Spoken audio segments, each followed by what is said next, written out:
ang dami kasing kumakalat na fake news dyan, Jade, in terms of sinasabi na ang tataksan daw ay yung principal. Hindi po totoo yun.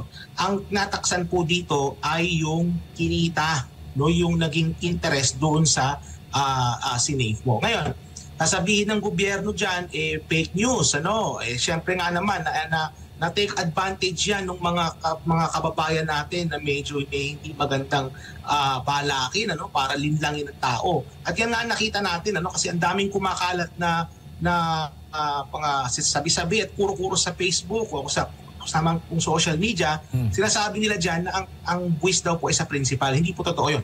Ang buwis po dun sa kinita. Now, sasabihin ng gobyerno dyan ay fake news. Actually, ang may kasalanan dyan kung bakit nagkaroon ng fake news dyan is the Department of Finance itself.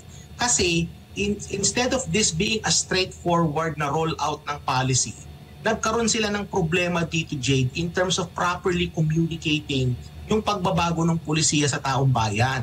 It has become a communication problem for the Department of Finance and by extension for the government in general. Ano?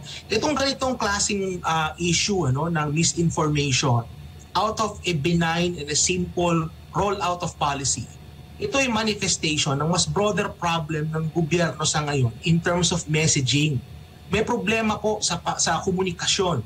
May problema po sa messaging ang kasalukuyang gobyerno. Hindi nila ma-roll out yung messaging properly. Kaya ang nangyari, nagkaroon ng misinformation. No? And I think the blame would be on them kasi kung maayos yung pag-roll out nila, the communication plan, yung comms plan na sinasabi ng mga eksperto, kung maayos yung kanilang communications plan dito, hindi mangyayari itong nagkaroon ng confusion, no, yung taong bayan. And in fact, alam mo, Jade, hindi maganda yan kapag nagkaroon ng confusion kasi yung mga tao, no, ibis na magkaroon sila ng kumpiyansa, no, sa ating financial system, baka dahil dito sa mga fake news na ito at sa misinformation, mawala po yung kanilang confidence sa financial system at mas lalo pa silang maging hesitant na mag-put ng kanilang investment or savings sa mga bangko, Jade.